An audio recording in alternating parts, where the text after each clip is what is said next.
भुट्टो साहब की जो सियासी विरासत थी, आज कल पीपल्स पार्टी उसको किस तरह आगे बढ़ा रही है? सियासी विरासत भुट्टो साहब से लेगेसी के तौर पर शहीद मेजर भुट्टो साहिबा पे आई।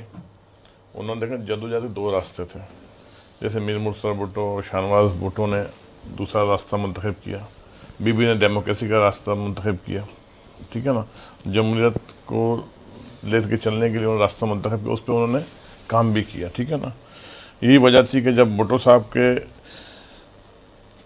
एसनेशन हुई तो उनके बाद बीबी शहीद इतनी बड़ी नहीं थी और मुल्क चली गई थी, मुल्क से बाहर चली गई थी। फिर 86 में वापस वो आई। 86 के बाद अपने उस आमिर के ख़िलाफ़ काम शुरू किया। ज़िया के ख़िलाफ़ जो वाक़यात हुए, उसके बाद 88 में जो वाक़या हुआ, उसके बाद पीपल्स पार्टी अवामी जमात थी तो जीत वापस आई अच्छे वोटों से। बीबी शहीद पहली प्राइम मिनिस्टर, मुस्लिम प्राइम मिनिस्टर पूरी दुनिया में। उसके बाद उन्हीं ताकतों ने उनको टाइम नहीं दिया। दोबारा जो 18 महीने में पहली गवर्नमेंट चली गई, फिर सेकंड टर्म में हम दोबारा आते हैं तो 22 महीने में चले जाते हैं। हाँ। ठीक है।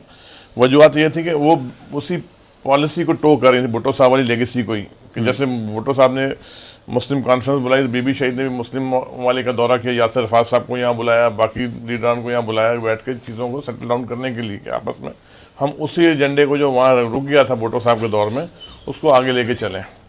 और वही चीज़ जो है वर्ल्ड मुस्लिम बैंक बनाने की जो पॉलिसी थी, दूसरी चीज़ें थी, उसको उन्हीं ताकतों को तकलीफ दोबारा शुरू हो गई, जिसकी वजह से मतलब शहीद भुट्टो साहब के साथ ये वाक़या हो। और बीबी साहब ने भी भुट्टो साहब वाला एक किरदार अदा किया। आप देखें अगर चार्टर ऑफ डेमोक्रेसी जो है, हालांकि 2 दफ़ा हमारी गवर्नमेंट जो टपल की गई, उस टाइम यही मुस्लिम लीग थे, वही जीत के वापस आए।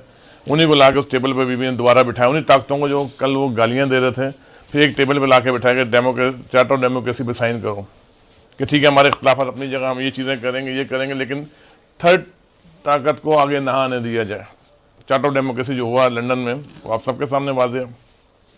उसी को आगे लेते हुए बीबी शहीद जब शहीद हो गई, उसी लेगेसी को चेयरमैन बिलावल भुट्टो ज़राई साहब लेके चल रहे हैं, उसी अंदाज में लेके चल रहे हैं, ना 1 इंच आगे हैं ना 1 इंच पीछे हैं। जो भुट्टो साहब की लेगेसी उसी तरीके से चल रही है जो भुट्टो साहब चाह रहे थे, लेकिन क्यों हालात और वाक़यात चेंज हो चुके हैं, अब डेमोक्रेटिक सिनेरियोस चेंज हो चुके हैं।